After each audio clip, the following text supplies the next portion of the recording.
Yo, what's up, family? Before we start the video, please leave a like, subscribe, and share it in everyone that you can, just so we get out there a little bit more. With that being said, let's get right into the video. Newcomer Josh Minott stood out with his energy and effort in his Celtics debut, and I want to take a look. So let's get into the film. All right, how y'all doing? I hope y'all doing good. If you're new here, welcome. If you're not, make sure you take your shoes off before you come to the house. And Josh Minott in this game had 8.7 rebounds. 3 of those were offensive, 3 assists, 3 steals, and a block. And when Josh Minott got here, I said that he was probably going to be the Celtics' most underrated defender. And I said that the Celtics had a defensive tool to use. And at his 6'8" frame, is he the most athletic? No, I guess JB would be the most athletic guy, but he's top 3 most athletic guys on the Celtics. And that athleticism plus his disruption, like he didn't play a lot in Minnesota, but his disruption, like his steal percentage, his block percentage, especially for his position, is through the roof.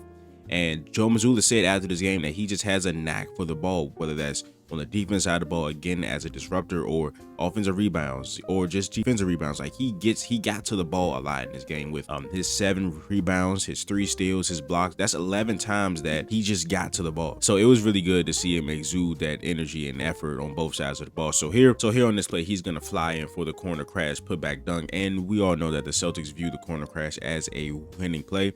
Get some extra possessions, guys can get some putbacks, or they can pass it out for extra 3s. And any extra 3 that you give the Celtics is probably not a good thing for your defense. But here they work together, right? So here Bailey Shime is going to come set this goal screen for Jaylen Brown, which means Javon Small has a hedge a little bit because Braxton Key's not supposed to be on Jaylen Brown in the first place, right? Bailey Shime pump fakes. Now he creates an advantage, which means Braxton Key has to come over and help. Pass to Jaylen Brown, which means Omax is coming off of Josh Minott in that corner. Then he commits to Jaylen Brown. Xavier Tillman is boxing out Vince Williams Jr. Jordan Walsh is going to occupy Santi Aldama, which means Josh Minott is wide open for this corner crash putback dunk. Here he's able to leverage that athleticism, starts his 2 steps from the free throw line, uses that length and that athleticism for the left hand finish. And here Josh Minott was able to play some really good defense on Jalen Wells, who is a rotational player, so don't just say this is preseason. He actually plays. Stops him right here, contains the drive all the way through and forces a turnover. I just want to read some quick stats on Josh Minott, right? When it comes to steals, Josh Minott last year, again, he didn't play a lot of minutes, right? But these things have been consistent over every year of his career, right? Even though there's low minutes, but every time he gets in, he does these things. So when it comes to steals, Minott ranked in the 92nd percentile in both steals and deflections per 100 possessions. Then when you go down to blocks, for his position, he was in the 100th percentile among small forwards with 2.1 blocks per 100 possessions. He also recorded a 4.2 stop percentage, which is a metric of when you combine steals, blocks, and offensive fouls drawn. He was 96th percentile in that. So this is a guy that can really defend his ass off. He's using his athleticism and his length, and he's also just super disruptive, just forces Jalen Wells to turn the ball over. Also, I did mention those 3 assists.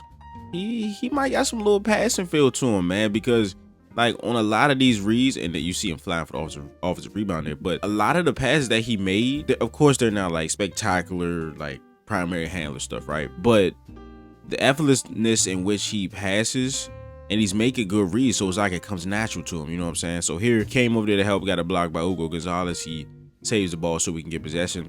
The hit had the Shaman under the arms of Javon Small, and then he flies in for the offensive rebound. I just wanted to talk about how, like, in this lineup that we have on the court right now, Chris Boucher is the 5, right? He's 6'9", Josh Minott is 6'8", but Josh Minott is the most athletic player we have on the floor right now. And defense rebounding if you just look at this team, you're like, okay, defense rebounding could be a problem. Now, it was, but Josh Minott, right, he has 7 rebounds in his game. He's going to play a role when he's on the court. Like, he has to be one of our best rebounders, right? Because if he's playing with Kade, of course, Kade is going to be the best rebounder. If he's playing with Garza would too, but he has to use that athleticism, and he has to box out, and he has to be able to go up and grab boards and help our centers. Another simple but nice pass here by Josh Minott with his offhand leads Ugo right to the rim. I talked about his shot blocking earlier. He had one in this game that came on this play, but I was really impressed with his defensive awareness as a help guy and on the ball, and he stopped a couple of the Grizzlies' actions in this game. Of course, I'll show that later, but here, as Santi Aldama drives on Jaylen Brown, Xavier Tillman has to come over, which leaves PJ Hall open in the middle of the paint. He sees that, and he comes over and helps and gets his block. All right, so here he is in the pass lane, just being aware, tips the ball right there and starts a fast break. And again, another good pass, but it's the timing of this, right? So we got Javon Small trying to play 2-on-1. You see how he's going back and forth between Xavier Tillman and Xavier Minott. Josh Minott trying to bait him into an early decision. He does not get baited. He throws it at the last possible second. He throws it at the perfect time as Javon Small commits to him. Xavier Tillman. Each others were really active and helped. Josh Minott gets a help steal right there. All right, for the most part, it was peaches and cream, but it's not all peaches and cream, right? The one thing that he does struggle with is shooting the basketball. He was over 5 in this game, and about 3 of those attempts I don't really count against him, because those aren't the type of shots he's going to be shooting when he's with, you know, Jaylen Brown, Derek White, guys of that sort, right? And like the real team if he gets time. But 2 of those were like wide open shots. The first one, I'm not even going to show that. But the second one here is his open corner 3. He's going to get these looks, right? And he has to be able to knock them down. If he takes 3, can he knock one down for me? This goes in and out, so I don't really mind it. But the jump shot is a little wonky. You know what I'm saying? If he can shoot 33%, the other things that he does, the 7 rebounds, the driving, the offensive rebounds, the disruption on the defense side of the ball, it may be worth it. Here he is, corner crashing again, bats the ball away from Cedric Howard, gets Chris Boucher another opportunity at the ball, and it gets an and 1. All right, so the Grizzlies were running these Iverson screen actions all game, right?